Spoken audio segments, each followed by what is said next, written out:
There's Disgruntled Goat, Uncle Ant, Ku Klux Klan. Oh, yeah. They weren't very funny. I don't know. Disgruntled Goat had his moments. Have the Rolling Stones killed?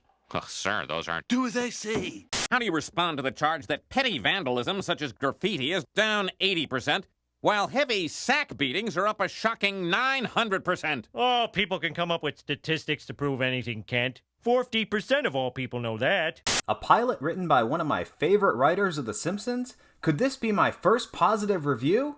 Spoiler alert. It stinks. It stinks. Yes, Mr. Sherman, everything stinks. This is The Pilot is Dead.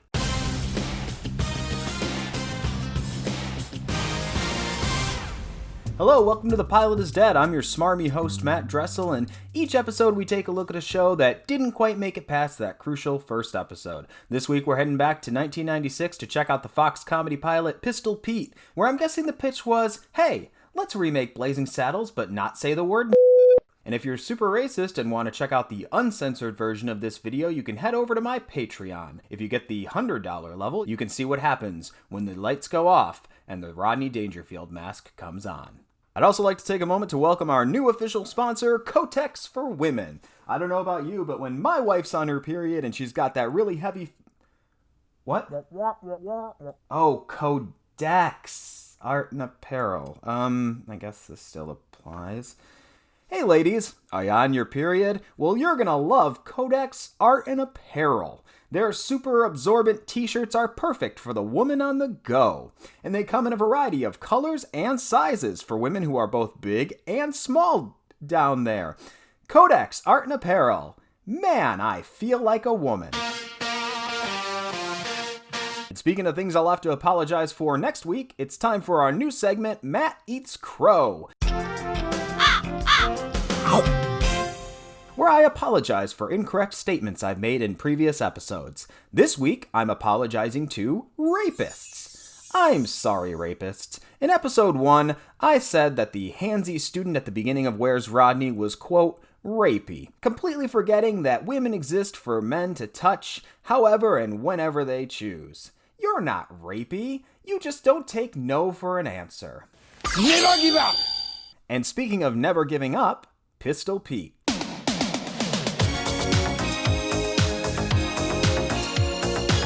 Well, that's going to get me a copyright claim. Now, if you've ever watched this show before, you might have noticed I've referenced a little show called The Simpsons. So this episode's a little special for me because it's written by one of my comedic idols, John Swartzwelder. Swartzwelder is responsible for writing 59 episodes of The Simpsons, including Homer at Bat, Krusty Gets Cancelled, and The Boy Who Knew Too Much. Swartzwelder is a famous recluse and was known as the only Simpsons writer who could turn his scripts in and not attend writers' room meetings.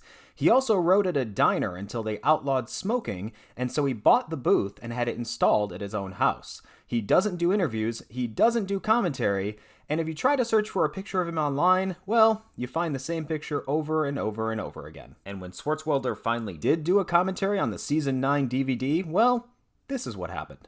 All right, John, is anything else? No, that's all. It's too bad this really isn't John Swartzwelder, though. Some people have theorized he doesn't even actually exist and is an amalgamation of Simpsons writers, but those people are crazy.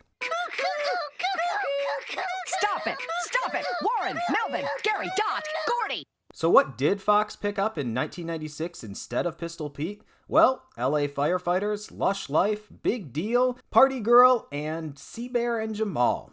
Did they make the right choice? There's only one way to find out.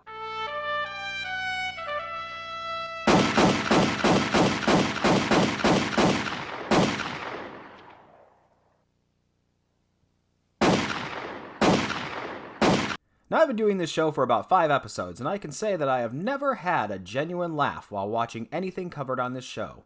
So this was the first time. It was so monumental, I actually recorded it.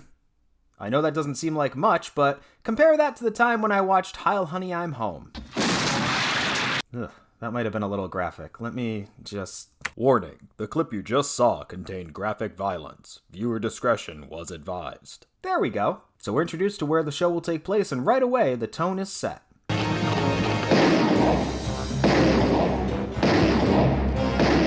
And I am totally on board for this because it seems like it's something straight out of a Zucker Brothers movie, before they sucked. Must disarm the bomb. It's a good thing we're completely alert. We don't have much time. I've never done this in a public restroom. Don't worry about it. Just relax and pull it gently. Like that? Oh! To be fair, that was just David Zucker. Jerry Zucker stopped working with his brother after Naked Gun 33 1/3, The Final Insult. Now, that was an uncomfortable movie to watch with my parents when I was 10 years old.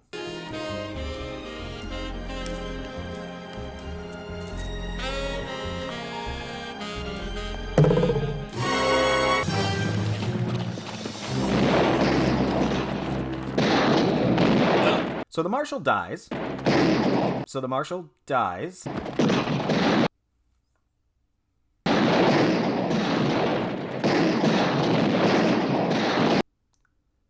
So the Marshal dies, and we're introduced to the mayor of the town. And from the makers of Bill and Joel Murray, it's Brian Doyle Murray. Now, Brian Doyle Murray is one of those actors I really love seeing pop up in movies because he would never lend his name to an inferior product.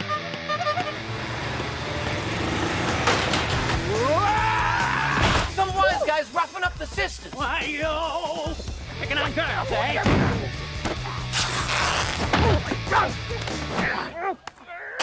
I like that, pretty boy. And yes, YouTube, I'm aware that you can cherry pick any actor's career and make it look bad. That's why it's so fun. So BDM has an idea. There's only one man who can bring law and order to this town. And with that, we're introduced to the main character of the show, the person who will carry the entire series.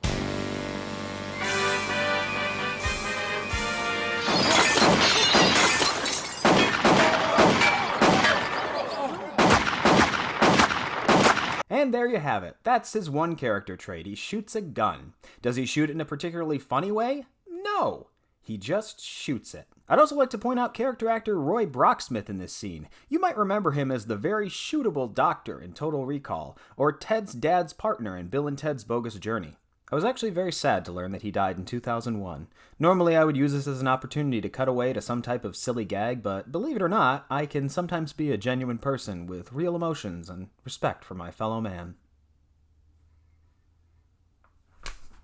So the whole town gathers for Pistol Pete's arrival, and with this much build-up, you better believe it's hilarious.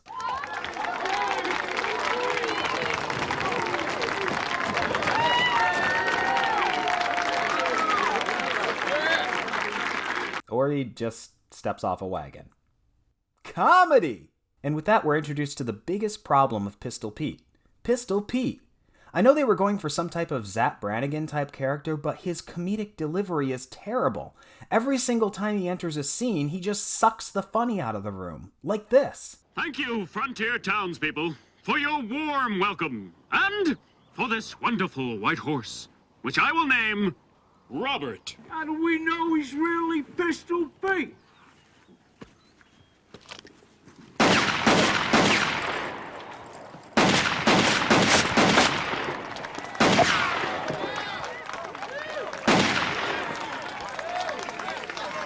Shooting things isn't funny. So two rival gangs decide to kill Pistol Pete, but unfortunately for the town, Pete is stupid. Like, really stupid.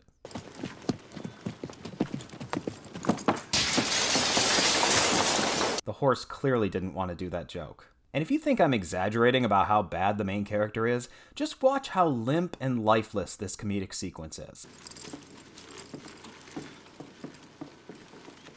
Don't know how to ride a horse, huh? Well, where I come from, we mostly use elevated trains. How are you supposed to steer those animals anyway? And where in God's name are the brakes? Didn't you ride a horse in the Wild West show? Not a real one, no. Hope this leg's not broken. He just seems bored with his own dialogue, like this. Seems to be torn. Last one of these they had at the Bloomingdales. So the mayor and the deputy come up with a plan to get rid of Pistol Pete because he's too dumb to fight the bad guys. Did they see the beginning of this show? Or the middle? Yeah, he's stupid, but he can still shoot things. That's literally the only thing he does.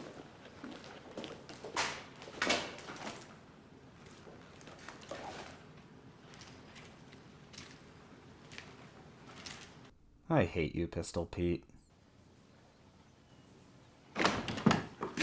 Still time to make a run for it, Pete. It's them who should be doing the running. Too much rouge. Men don't wear makeup. We must be in the West because we just struck comedy gold. And because we have to stretch this razor-thin premise out, let's have an extended sequence of him getting ready.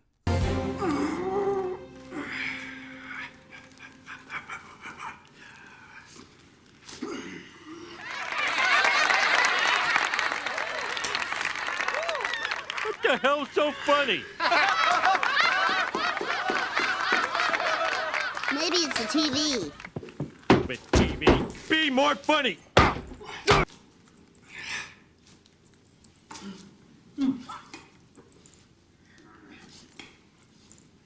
So it's time for the final showdown. So Pistol Pete gets on his horse and...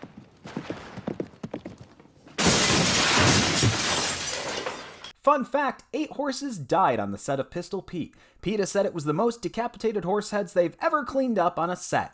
Is that true? Who can really say, but I definitely wrote it on the Wikipedia page I just created. So we reach the climax, and the two rival gangs end up fighting each other. And it's actually a pretty hilarious bit, but it's just, once again, very poorly executed.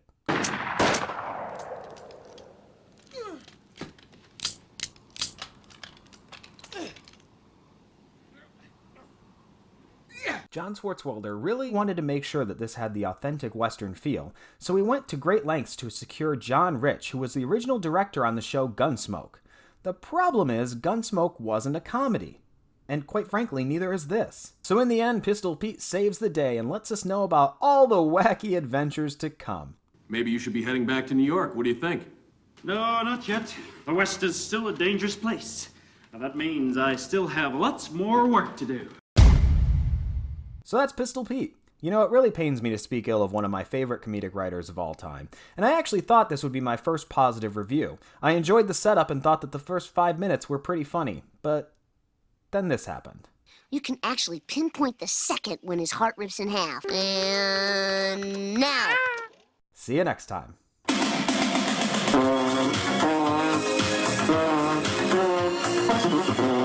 Wow.